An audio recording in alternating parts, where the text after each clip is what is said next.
plate of ice. Runesmith. Osric regarded the swirling murk beyond the viewport of the Marisip with a scowl that might have soured steel. Suspended there in the void, his brother tech marines labored in cumbersome, battle-scarred void suits, their servo harnesses sparking in the drifting motes of red starshine. They worked in silence, assembling the fractured hull plates of a Xenos-built Drukhari raider, a twisted thing of alien alloys, dragged piece by piece from the shallows of the Geofon Sea nearly a year past. Osric watched them fix its shattered prow across the iron ferrite and ice surface of the asteroid, like hammering a trophy head upon a war walls. Under the light of the local sun, a baleful ruby star, the asteroid's mineral crust gleamed with a corrupted pinkish gleam, scattered through the cloud of ragged, drifting radiation. Osric spat a curse through his vox bead. What a waste. Hithrid's voice rasped across the channel, as cold as the ice they stood upon. Why waste? It's Xenos junk. Osric inclined his head, a hard nod that creaked the collar of his reinforced gorget. He could not deny it. Alien filth had no right to exist, let alone be preserved, but the ancient metals within the Drukhari hull were rich, high-purity plasteel laced with rare ceramite that might have served to strengthen the walls of his forge bunkers on Nithhelm. The thought of letting that go to trickery rather than craftsmanship bit at him like an old wound. Still, he admitted, the illusion had its merits. From orbit, the crash site, reconstructed upon this frozen asteroid, would look authentic enough to fool an admiral's auspex. The Vox spluttered again, static lashed and coughing from the interference of the system's savage radiation belts. The Mariskip had chosen this place well. A graveyard of ice-laden asteroids orbiting a colossal blue gas giant, all swathed in crimson stellar winds and radioactive haze. Osric reminded himself of their strategic logic. This forsaken no-name star system, buried in the long shadows of the ruby stars and the distant ion rust belt, lay directly on a stable translation point along the Queen's Way, the main route that carried patrols through the Arcana Inclusium's outer reaches. No sane captain would willingly come here, and that was the genius of it. The Mariship had been built to thrive under these conditions, its hull layered with rad shielding to survive the lethal solar tides that had claimed so many ships over centuries of war. That same shield would now hide them among these dead rocks, where no human mind would expect to find a strike cruiser lying in ambush. Luckily, this was part of the patrol path of the Bellum Despectus, and the Gladius Ecclesiae, unsuspecting and with auspex blinded. A fresh burst of vox code broke through, Godric's deep voice heavy with the slow, measured cadence of one whose form was entombed in ceramite and adamantine. Water temperature now holds at stable point, Runesmith, Godric reported. Osric nodded again, pleased. The asteroids around them, half a dozen lumps of frozen ice and ore, had been drilled over long weeks of toil. Using meltothermic cutters, the tech marines had bored deep into their cores, liquefying vast subterranean seas, holding them in check with heavy adamantine baffles until the moment came to release them. Encased in thick ice, the water remained trapped, a vast reservoir ready to burst. One coordinated detonator signal would crack the ice crust, flinging out entire oceans of refrozen slush and jagged ice shards. Osric allowed a thin, grim smile to curl behind his rebreather. Then it begins, he whispered. Beyond the void glass, the red light of the hateful star glared like a baleful eye, as the false wreck glimmered and the tech marines sealed its final plates into place, ready for the hunt. Within the tortured bones of the Drukhari wreck, tech marines had carefully installed a powerful voxcaster, its ancient machine spirits ringed with wards and kill switches to keep them from corruption. The broadcaster had been seeded with snatches of recorded transmissions, plundered from the blood-soaked vox of Nitworth's defense net during the last Xenos incursion. Amidst imperial Benheric code, the voices of slain defenders screamed and barked orders, their final pleas now twisted for this macabre ruse. In synchrony with that corrupted vox, a second emitter had been sunk into another nearby asteroid. Together, they danced in relay. One signal panicked and ragged, the other calm and reassuring in the oily liquid syllables of the Xenos tongue. The code passed between them in an unholy duet, a trap carefully baited for any loyal captain seeking to salvage survivors or finish off imagined foes. Aylward, the Marisip's astropath, lifted his staff, the copper inlays humming with barely contained warp static. His empty, scarred eyes turned blindly toward Osric, though he saw with a sense far crueler than sight. 2 arrows in the warp running true, he intoned, voice layered with distant echoes no mortal ear should hear. Osric offered the briefest nod and thumbed the Vox rune. Warp translation incoming, he growled across the ship's command channel. If you haven't ended your task yet, you can finish it in the afterlife. Everyone to their stations. He turned then, gesturing toward the chapter serf helmsman, a stocky void bred whose augmetics clicked faintly with every breath. As soon as the 2 boarding parties are recovered, shift the Mariskip into cover between the 2 smaller asteroids. He paused a moment, weighing the dulled edges of his own words. His people, Knitworth and Bourne, were often painfully, lethally literal. Not the 2 with the liquid water, he clarified, iron in his tone. The other 2 we haven't mined. That should prevent a fatal misunderstanding. His gaze tracked across the bridge to a hunched Mechanicus Logi, robed in bleached white trimmed with bronze, whose task had been to monitor the alien hulk for any flicker of cursed activity. Logi, Osric demanded, how much of that Drakari refuse do we still have in the hold? The Logi replied instantly. The answer carried on a flat mechanical monotone. 13%, my lord. Osric considered it, then spat out his order. Jettison it. Let it add to the scene. As the Omnissiah wills, intoned the Logi, turning away to obey. 15 minutes later, the final boarding shuttles docked with magnetic shrieks, tech marines striding back to the launch bays, their boots still crusted with the black frost of the asteroid surface. The Mariship turned, its engines pulsing to life in measured, silent power, angling to slip between the twin asteroid husks that had been left whole. Osric folded his hands behind his back, watching as the distant rune ghosts of the enemy ships began to appear, coalescing from the tortured folds of the warp. Let them come, he whispered, the faintest grin of a predator curling behind his teeth. The game is set. Bellum despectus. The bridge lumens shifted from a blood-red glow to a cold, harsh yellow as the ship's hull trembled. A moment later came the sense of vertigo, a strange moment of weightlessness as the Bellum despectus punched through the tortured skin of the immaterium and tore back into real space. Blast shutters ground open on whining servos, revealing the baleful light of the local red star, hanging lonely over its pale, blue-shrouded gas giant. One by one, the Voidsmen lowered their weapons, tension bleeding from their shoulders. Officers holstered their pistols and returned to their stations, the bridge steadying like a heartbeat after a moment of panic. Captain von Graufalk stood firm, boots spread, arms folded across his breastplate, feeling the pulse of the ship beneath his feet, the steady, ancient machine spirits of the battleship returning to their rhythm. Take us past the gas giant and swing us around for next translation, he ordered, voice calm, iron-edged. Helmsman Schwarzlicht acknowledged with a clipped, "Aye, my lord," fingers already sweeping across his cogitator as he plotted the next warp jump, calculating fuel reserves with a miser's caution. Von Graufalk's eyes narrowed as the pale blue giant began to shift to the center of the viewing ports, a cold giant rolling in its lonely orbit. "Time to Cibus Astrum?" he asked. The question passed to a dedicated adept of navigation, who stood robed in blue and white livery, hunched over a Vox lectern, one ear pressed against the static, shrieking relay. Down in the belly of the ship, somewhere behind 30 meters of adamantium shielding, the navigator's sanctum answered. The adept straightened, a sheen of sweat on his brow. Navigator Ingolf informs us we will make the transition in 18 hours, including real space drift. Von Graufalk almost smiled. He could hear Ingolf's voice even across the relay. Still roaring, still furious. The man was perpetually angry after a warp translation, but so long as he did his duty, Graufalk did not care. His musings were interrupted by the master of logistics, an older man with long white hair plaited and tied down one shoulder in the style of the Dawn Fleet's traditional guildsman. He stepped forward with a parchment scroll in a trembling hand.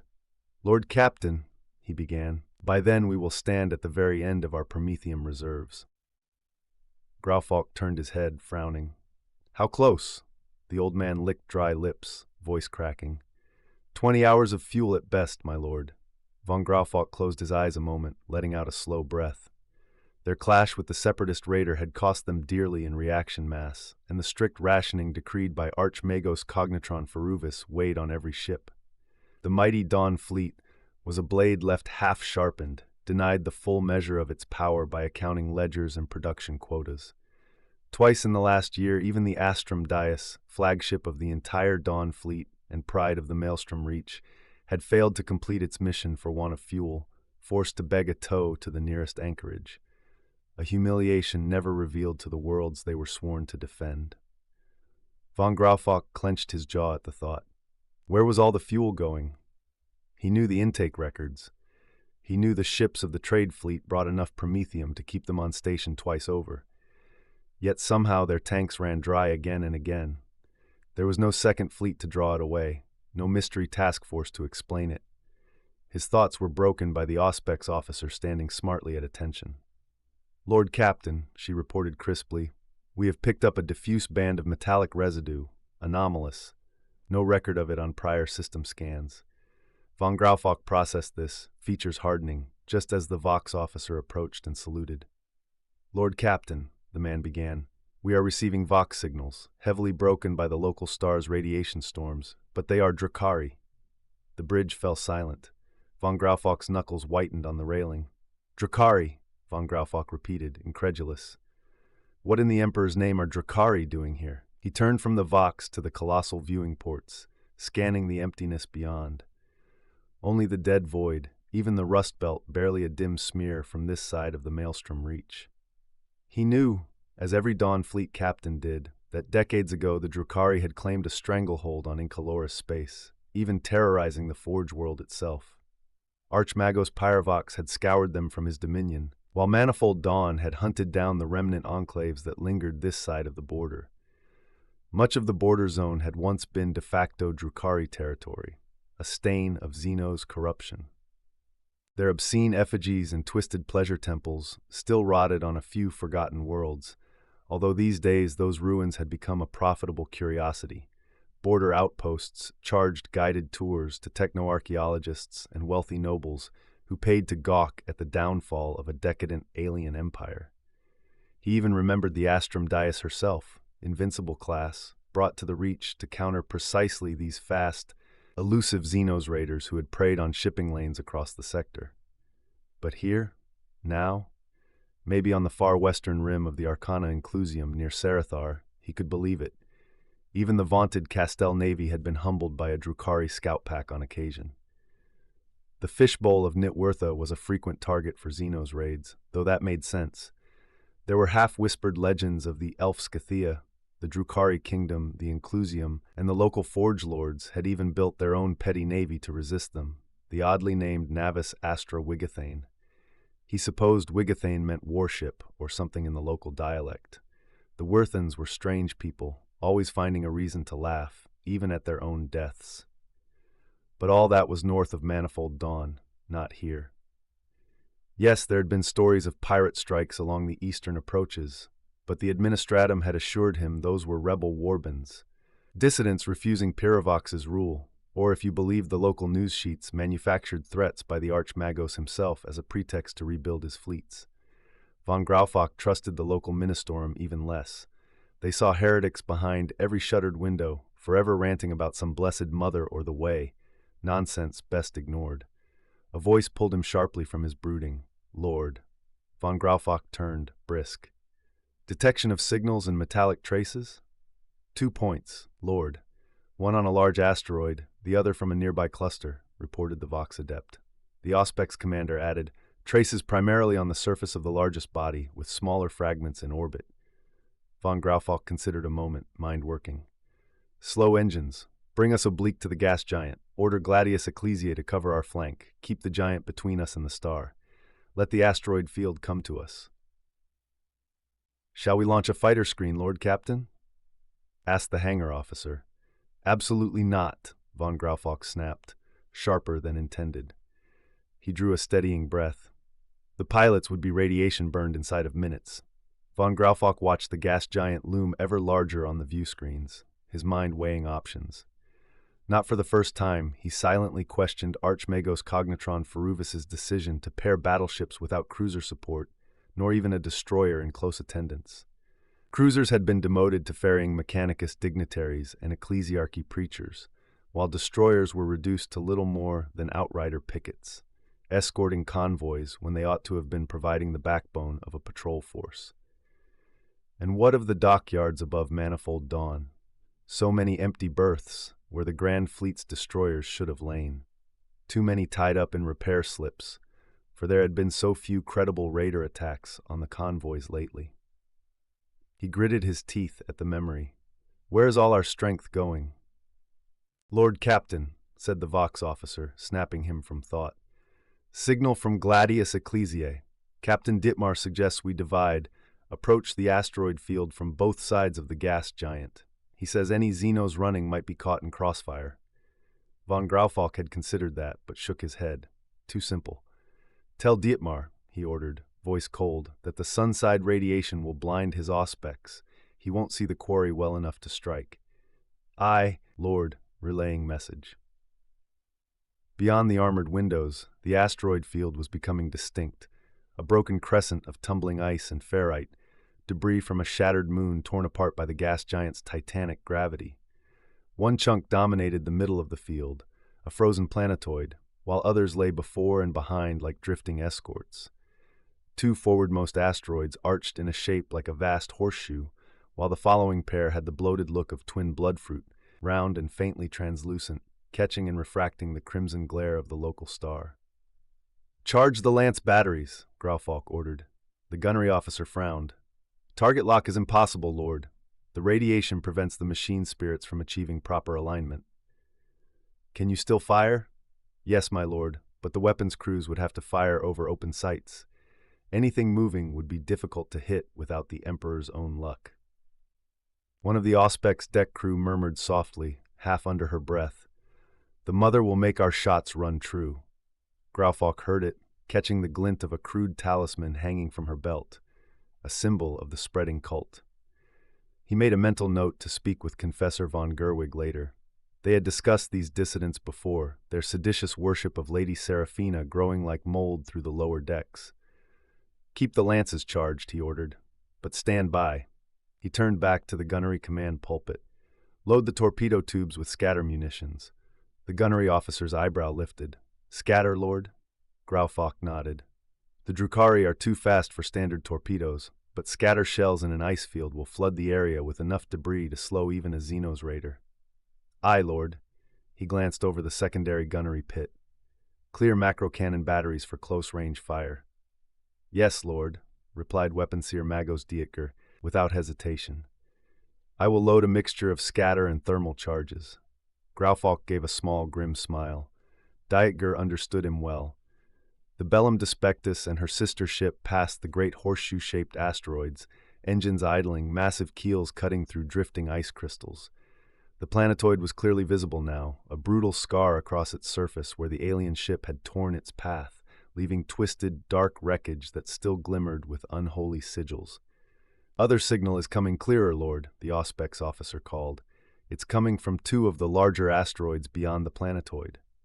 Graufalk looked to the display. The bloodfruit-shaped asteroids, glinting with radiation-diffused starfire, stood out sharply against the darkness. The shipwreck on the planetoid was clearly immobile. He could bombard it or land void-armored troops if he chose. But that second beacon, stronger now, was centered between the bloodfruit-shaped rocks. Schwarzlicht, the helmsman, leaned away from his controls and pointed through the forward windows, looking confused. Lord Captain, he began, the radiation wrecks the Auspex, but I tracked the debris field from orbit. I ran its dispersal, and it shows a pattern drifting behind us toward the horseshoe asteroids. Von Graufalk's hackles rose. Signals from the wreck, replies from the bloodfruit pair, but a debris trail back to the horseshoe. His instincts, decades honed, screamed alarm. Before he could voice it, the Vox officer interrupted. Lord Captain, Captain Dietmar says he is moving to engage the Xenos vessel at the second beacon. Graufalk turned sharply, seeing the Gladius Ecclesiae ahead, its engines flaring as it swung to pass between the twin bloodfruit asteroids, following the lure. Fool! Order Dietmar to half-turn and circle the gas giant, he barked. Then to Schwarzlicht. Bring us around hard. But even as he spoke, he knew, too late. Aboard the Mariship, Godric stood as motionless as any statue, a mountain of adamantine and ceramite, his dreadnought frame thrumming with caged rage. Through the picked feed projected on the forward command arch, he watched as one of the battleships, the Gladius Ecclesia, took the bait, its plasma drives blazing like a dying star as it surged toward the twin bloodfruit asteroids, weapons hot, shields straining. But the second, the Bellum Despectus, had begun to shift, firing its emergency maneuvering thrusters in a desperate bid to come about. Godric's ironclad fists clenched, talons screeching faintly against his own vambrace. "Damn that captain!" he roared, Vox grill rattling the command deck with a Vox-distorted bellow. He turned his helm lenses, glowering at the hunched form of the Vox officer, who stood below the dreadnought's towering bulk. "Detonate the mines!" Godric commanded, each syllable crashing out like the thunder of siege guns. A rune flared to green as the tech adept acknowledged, sending a precise burst code to the mined asteroids, where shaped plasma charges waited, slumbering among the ice like serpents coiled for the strike. The trap was sprung. As one, the demolition charges rigged to the surfaces of the twin bloodfruit asteroids detonated. Their thin ice crusts, in some places no thicker than 10 feet, shattered instantly, atomizing under the shock, much of it flashing to vapor. But deep within, huge bergs of dense ice, each the size of hab-blocks, were hurled outward with terrifying force. The pressurized water hidden inside, heated almost to boiling, escaped in a roaring burst, instantly crystallizing into shimmering ice sheets as it met the killing cold of space. The Gladius Ecclesiae, driving hard at flank speed with its weapons cycling hot, had no hope of evading the onrushing tide. Gunners on every deck, seeing the cascade coming, opened fire without orders. Macro cannons belched flame, shattering icebergs into ragged chunks. A lucky blast from a desperate lance battery split a massive berg in two, its halves tumbling to either side of the ship. But then, like twin oceans, wave upon wave of water slammed over its prow. Instantly the water froze, crawling in layers of rime and crystal, burying the battleship from prow to stern. Its mighty engines, running so hot they glowed red, hissed in protest. Even their superheated plasma coils began to choke under the sudden ice buildup. One by one, the massive sun drives sputtered, their feeds freezing shut. Deep within the engineering decks, adepts and engine seers screamed in frustration as venting systems froze solid. Desperate, they initiated reactor scrams, shutting down the triple reactor cores that had burned ceaselessly for 300 years. In moments, the beating heart of the Gladius Ecclesiae fell silent. Across its kilometers of steel and adamantium, lumens flickered and went out, replaced only by the pale green flicker of emergency battery glow. High on the command deck, Captain Dietmar stood frozen in horror as his bridge windows glazed over with ragged ice. More waves of water washed over the ship, freezing, then solidifying into a second skin of crystal armor. Massive thuds and hollow crashes echoed through the decks as bergs collided with the hull, shaking the entire vessel. Then, beneath his boots, Dietmar felt it. A hard, metallic clank that was too deliberate to be ice. His stomach turned to lead. He knew that sound, a breaching pod. "Repel boarders," he shouted, though the Vox officers around him hesitated. Most of the ship's communication systems relied on the now silent reactor core. Only essential station-to-station lines had backup power. Dietmar ran to a backup Vox console, yanking the receiver from a stunned operator and pulling a cable from the engineering plug. He slammed it into the armsman channel and wound the emergency primer as fast as he could. The line crackled alive. "Bridge to armory, report." Around him, the bridge crew stared, their consoles dead, their auspex panels dark, officers clutching weapons with white-knuckled fear. Armsmen on the blast doors had already begun to crank them open by hand. The ship's confessor, a towering figure in gold-trimmed yellow robes, marked with the symbols of the five-tower cult, walked among them, blessing the panicked and giving absolution. "Be calm, sons and daughters of the Emperor," he boomed. "The Mother protects. She is his vessel, anointed by acclaim." The armsman channel barked back, rough and panicked. "Lord Captain, breaching pod on deck 13. At least 3 boarding parties." Dietmar's heart lurched. Deck 13, the navigator sphere. Then another report came through, the voice ragged with horror. Armsmen report all contact lost on deck 13, and he paused. The navigator's sphere, it's frozen solid, Lord. Looks like a cryobomb.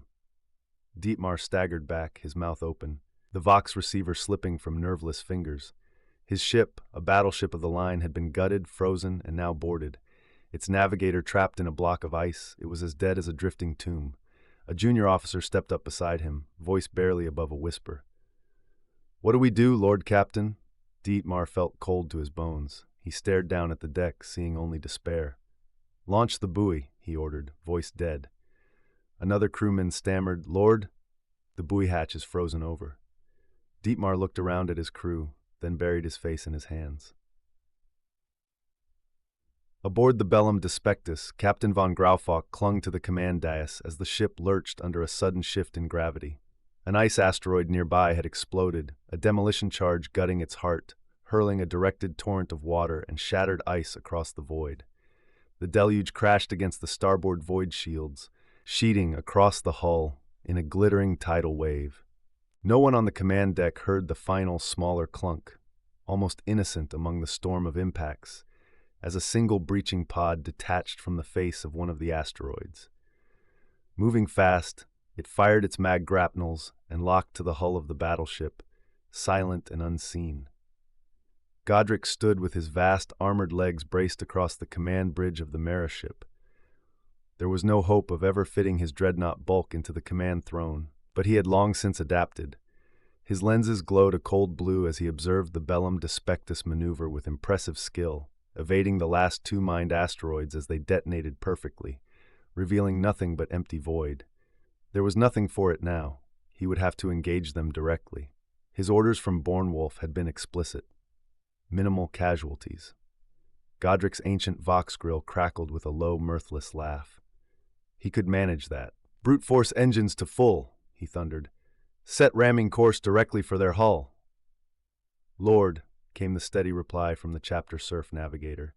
The deck rumbled and vibrated as the Mariskip cleared the twin horseshoe-shaped asteroids. Mooring clamps released with a heavy metallic clatter, but frost buildup left the anchor chains trailing down the armored flanks. Godric noted it, then dismissed it. Not an immediate concern, not now. "Runesmith Osric reports his boarding team is breaching," the Vox officer called. "Do not reply," Godric growled. If all went to plan, Osric would destroy their navigation sphere, then cripple their engines. The ship would flee, and the battle would be ended, a clean day's work. "Lord," another serf called from a control station, "their starboard macro batteries are frozen over."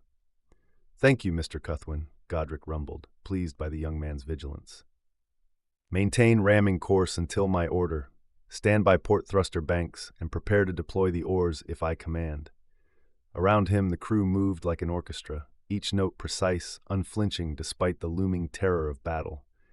Godric felt a surge of pride. For many, this was their first true combat, yet they moved as if veterans of a century-long crusade. "That will do," he thought. On the bridge of the Bellum Despectus, Captain von Graufalk held to the rails of the command dais as the enemy ship cleared its hiding place. He took in a sharp breath. That was no Dracari raider. Its hull was plated like a Carabath transport out of Incaloris, its upper decks painted black, again reminiscent of Mechanicus hulls from that system, but its lower flanks were daubed in a storm-gray blue, a livery he did not recognize from any known fleet. "Auspex, give me a reading on that." He paused, searching for a word. "Thing." The Auspex officer frowned, tapping the consoles. "Too much interference from the radiation storms, Lord. I cannot get a solid fix, nor a proper engine profile." Weapon Seer Magos Dietger shifted uneasily. "No targeting solution, my lord. It is actively warded. Auspex wards." Von Graufalk scowled. "Pirates? Could pirates afford Auspex wards and use asteroids as traps with such precision?" Schwarzlicht, tense at the helm, glanced at his local ship data, picking up a faint engine spike from the mysterious ship. He swallowed hard. "Graufalk," he said, forgetting his captain's honorific. Von Graufalk snapped toward him. "Report." Schwarzlicht stood from his chair, voice hollow. "That's a D2G quad-arc reactor pattern." Von Graufalk blinked. "And?" Schwarzlicht turned fully to him. "That's an Astartes strike cruiser's reactor." Von Graufalk looked back at the thing approaching. Its livery was now clear. skulls wreathed in ghostly flame as its chapter sigil, chains draped along its armored flanks. His heart skipped a beat. "Heretics," he breathed, voice cracking. "That's a Chaos Astartes ship." At that moment, the armsman officer shouted, "Lord, reports of boarding parties on deck 13. Von Graufalk's mind whirled. They had iced the Gladius Ecclesiae, boarded her, and now sent a boarding team to his ship? If they were boarding and making an attack run, then they meant to capture both battleships intact. This is a prize run, he realized. "Schwarzlicht, you have the bridge," he barked, drawing his own sidearm. Then to the ship's armsmen, "You men, with me!" Von Graufalk vaulted from the dais, coat flaring behind him as he sprinted from the bridge toward the mid-deck lifts, heart hammering. He would not let his ship fall without a fight. Helmsman Schwarzlicht stepped forward to the command throne, where the captain had only moments before stood. His adjutant slid into the helm station without a word, trained well enough to read the moment.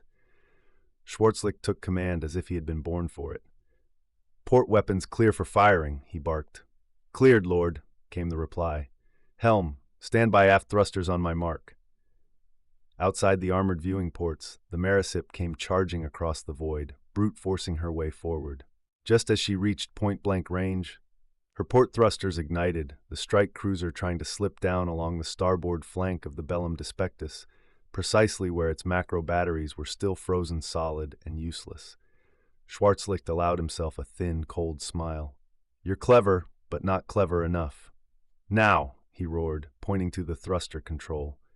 In the void, the battleship's aft thrusters fired with a colossal blast, pitching its 2-mile-long hull in a controlled forward cartwheel.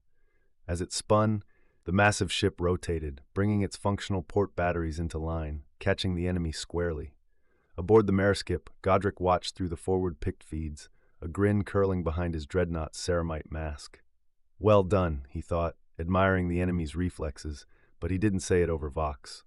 Instead, he barked to his own crew, "Oar thrusters, now!" Across the Maresip's hull, emergency hatches blew out on explosive bolts, and massive maneuvering thruster arrays shot outward, igniting instantly. The strike cruiser kicked downward and sideways just as the battleship's macro batteries thundered, the colossal shells missing by meters and blowing apart chunks of frozen debris instead of the strike cruiser's hull. The Marisip shot under the broadsides, but as she passed, the vast mooring chains, thick, reinforced adamantine links meant to anchor the cruiser at dockyards, swung wildly in the sudden burn of secondary thrusters. The chains lashed out across the Bellum Despectus's hull, catching in the still-open gun ports, tearing barrels out of their mountings, jamming breaches, melting already overheated weapon assemblies. Some chains, white-hot with friction, even wrapped around the aft engine manifolds. One snapped free and slammed through the battleship's rear void shield baffles, its superheated length slicing through like a molten whip.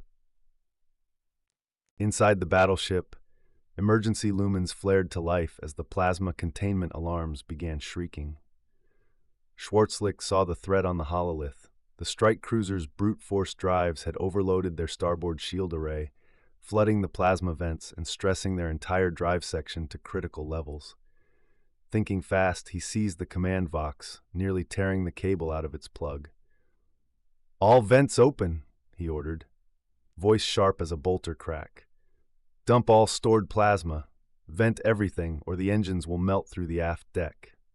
Around him, the command deck crew scrambled, releasing safety seals, pulling manual triggers, praying to the Emperor as containment valves whined open. Superheated plasma roared out of emergency ducts into space in a blinding blue-white torrent, saving the ship from catastrophic drive implosion by the narrowest of margins. In the void, the Maristep powered on, engines growling like some ancient war beast, now dragging melted barrels, shattered shield plates, and lengths of sundered chain as trophies, plunging deeper into the battle. The Bellum Despectus began to tumble, her mighty bulk rolling end over end in the freezing void. With her main drives vented and her plasma exhausted, she had no power left to stabilize herself. On the pic screens of the Mariship, the battleship looked almost graceful in its death drift, twisting slowly with her prows upended, the glorious Imperial Aquila scorched by ice and chain-scored ruin. The once mighty warship turned helpless as a igla, dead in space. Aboard the Mariskip, emergency warning runes flared crimson, a chorus of Vox-chanting serfs calling out damage reports. Secondary hull breaches on decks 11 and 14. Boarding clamps misaligned. Void shield coil 3 venting atmosphere. Godric listened from the command dais, braced in his sarcophagus, as though nothing could ever shift him. His clawed fists flexed slightly, absorbing the data streams, analyzing. His voice boomed over the Voxcaster, steady and ironbound. Stabilize roll. Emergency thrusters to minimal burn. Bring us about. Aye, Lord, called the engineer chapter serf, working fast, sweat running down his face as he guided the wounded strike cruiser. The Mariskip steadied, its battered hull screaming under the strain as plasma stabilizers fired in short, harsh bursts, steadying its rotation. The chains along the hull still fluttered like iron banners, torn but intact, some dragging half-melted gun barrels as trophies of their brutal passage. Godric's lenses scanned the hololithic displays, picking out one line of green among the sea of red. Port shield grid holding? Confirmed, Lord, a tech adept replied, voice thin and distant through damaged Vox lines. Very good. He allowed himself a moment of pride. These mortals had performed beyond expectation. Their first true engagement had left the Bellum Despectus a drifting wreck, its sister ship entombed in ice and the Mariskip still standing. Bjornwolf will be pleased. He switched his attention to another feed. Runesmith Osric? He queried. Aylward, the blind astropath, raised his staff and turned his eyeless face toward Godric as if he could truly see. There was a faint pause, then he spoke, voice layered with something half-felt from the warp. The Gastward accompanying the boarding party has not sent a vision. Godric took a moment, his lenses flaring. Stand to, he ordered calmly. It is up to the runesmith now. He had done his part. Now he would trust Osric to do his. Captain von Graufalk made his way below decks, gripping the iron handrails as sudden gravitic forces surged through the hull. The Bellum Despectus shuddered and twisted around him with bone-grinding inertia. Clearly Schwarzlicht was handling the helm with skill, though the scraping of tortured metal down the superstructure worried him. He descended the narrow companionways, past lumen-globed shrines where half-dead servitors offered reprocessed incense to battered imperial icons. Vox cantors and maintenance servitors moved on rust-slick rails, reciting Binharic prayers to soothe the wounded machine spirits, their metallic voices blending with the thump of emergency klaxons. As he reached deck 13, he signaled the armsmen to spread out and cover him, the heavy clank of their boots echoing through the companionway. The men moved from hatch stations to pipeline corners, crouching where they could find cover, weapons braced. They rounded a junction, and there they were, Chaos Astartes. Tall, terrible figures in storm-gray warplate, their armor dripping with trophies of bone and twisted beast skulls, daubed with runic scrawls that glowed an eerie, unclean blue. Sigils of death, bound with sinew and chain, swung like grisly pendants as they advanced. Von Graufalk had seen traitor marines once before, long ago, but those had worn garish pink, draped in stretched skin, worshippers of Slanesh. These were something far older and colder. Engage, he roared. His armsmen responded as one, unleashing a hammering salvo of lass fire down the corridor. Red beams hissed and sparked off the Chaos Marines, whose forms blurred behind a haze of flickering interference.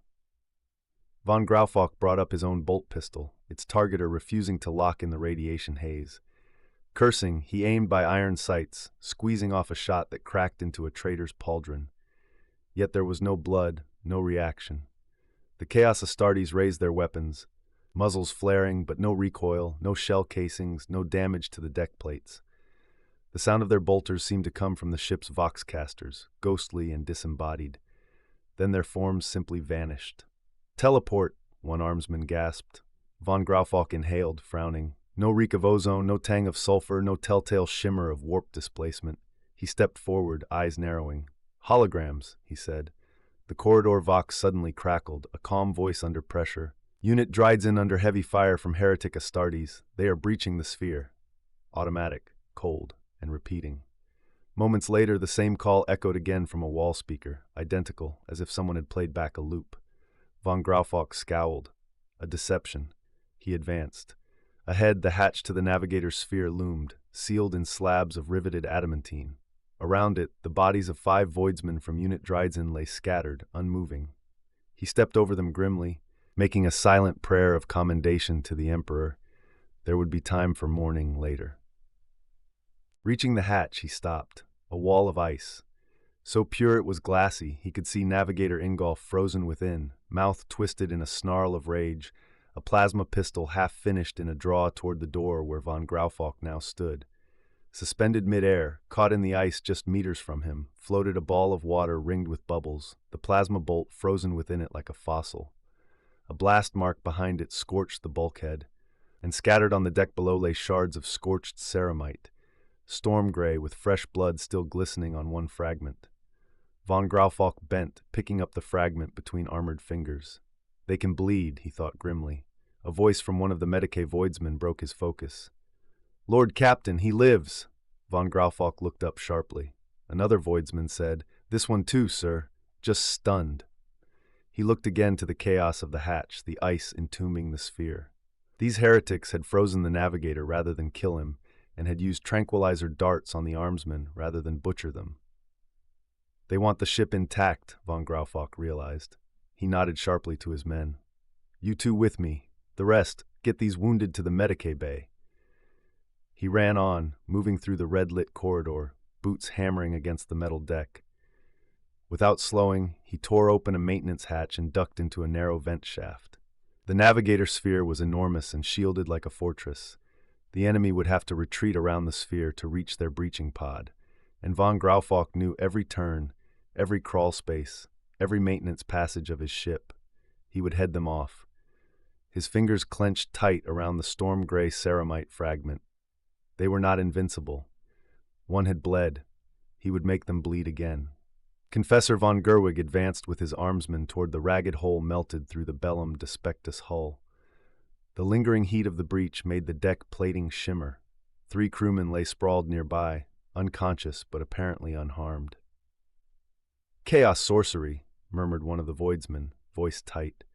Von Gerwig stepped forward, plucking a dart from the armored carapace of one of the men. His brow furrowed. The dart bore an intact imperial aquila stamped into its shaft. That was most unusual. I don't think so, he replied, voice measured. Ahead, 4 towering figures emerged from the corridor. Astartes, clad in stormy blue warplate hung with bones, crowned with skull trophies and rune-scribed talismans glowing in spectral light. One was robed and carried a tall power stave, unmistakably a librarian. Behind them, 2 battle brothers dragged a third who was clearly wounded, a tech marine in rust-red armor, marked with an odd script that was almost Gothic, but not quite. Von Gerwig could nonetheless read it with difficulty. His men raised weapons instinctively, but the confessor lifted a steady hand. Hold fire. The voidsmen tensed but obeyed, weapons braced and barrels glowing with readiness. The Astartes came to a halt.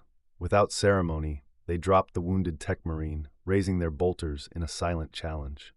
The librarian readied a war ward in his free hand, light blue lightning crackling around its runes. Heretics, hissed one of the armsmen.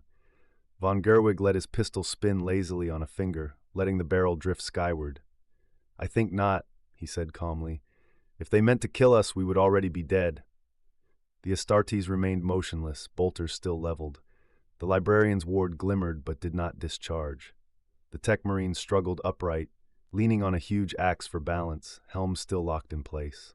Von Gerwig took a cautious step forward, calling out in fluent Werthen, Geofon Hālgengas! One of the Astartes inclined his helm slightly. Geofon Hālgengas nan ye fell, he replied in a thunderous voice. Von Gerwig gave a slow nod, no harm. We sinden sieninges sip, huas fiotist. A nearby voidsman whispered nervously. Is that a prayer, Father? No, the confessor answered, holstering his sidearm. I asked them. We are an imperial ship. Why attack? The tech marine on one knee rose with effort, steadying himself with his axe. He raised a gauntlet and gently pushed down one of the Astartes' bolters. The librarian, with a faint smile, allowed his ward to dissipate in a swirl of flower-like sigils and harmless smoke. Then he spoke, in perfect High Gothic, Runesmith Osric of the Void Revenants, confessor, we are here only to delay. Your men are unharmed. Von Gerwig waved his troops to lower their weapons. If the angels of the Emperor declare it, I will not countermand their judgment, he said, bowing his head. Osric removed his helm, wincing with pain, blood matting his beard. He nodded to a brother beside him, who maglocked his bolter, and stepped forward to place a gauntleted palm gently on von Gerwig's head in a brief, silent blessing. Behind them, Captain von Graufalk emerged from a ventilation duct, pistol in hand. Before he could speak, the librarian reached out with a flick of his mind, snapping the pistol from the captain's grip into his own waiting gauntlet. Confessor von Gerwig turned quickly. "They are not a threat, Lord Captain." Von Graufalk froze, eyes narrow, then accepted the weapon back from the librarian's open hand. "My thanks," he said stiffly, tucking it away. Two of his armsmen scrambled out behind him, weapons lowered but wary, eyes locked on the Astartes. Von Graufalk's comm bead buzzed, and he listened to Schwarzlicht's rapid report. Osric, addressing von Gerwig, asked with genuine curiosity, "How is it you know Worth and Tongue?" Von Gerwig gave a modest nod. "I have visited the worthy deacon of Nit Wertha on several occasions, and took the time to learn." Osric laughed, then coughed, pain flashing across his features. "Do you require Medicae?" Von Gerwig asked, concern in his eyes. "No," Osric said. "My wound is my own. I met a navigator with more fight than I expected. The fault is mine." Von Graufalk's voice turned hard. "What is the meaning of your ambush on an Imperial battleship and assault on my loyal men?" Osric turned toward him, breathing heavily. "Not all who serve Manifold Dawn serve the Emperor. Our mission was to delay, not to kill."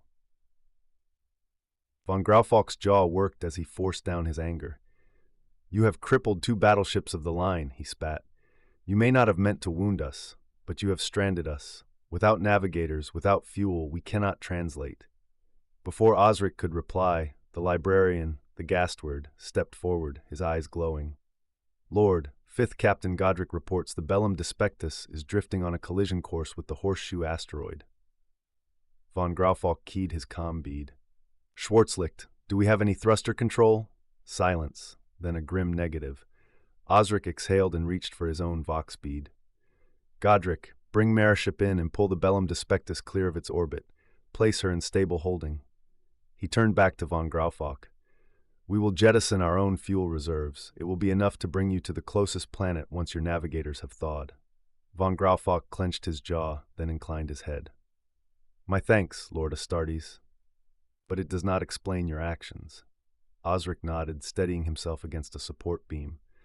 "Pirates are raiding Incoloris space, operating from the monastery on Reliquiarium Vulnerati Martyris." Von Graufalk glanced at von Gerwig, who gave a faint nod. Osric noticed, raising an eyebrow. Von Gerwig explained, "The monastery's docking facilities have been expanded, Lord. It could harbor an entire pirate flotilla." Von Graufalk scowled. "Then you suspect that's where our missing convoys are being bled dry?" Osric nodded gravely. "The Emperor thanks you for your loyalty." Von Graufalk sighed, grim but respectful. "I only wish our first meeting with the Void Revenants could have been under better circumstances." Osric offered a faint, painful smile, extending a gauntlet still smeared with sealant foam and Astartes' blood.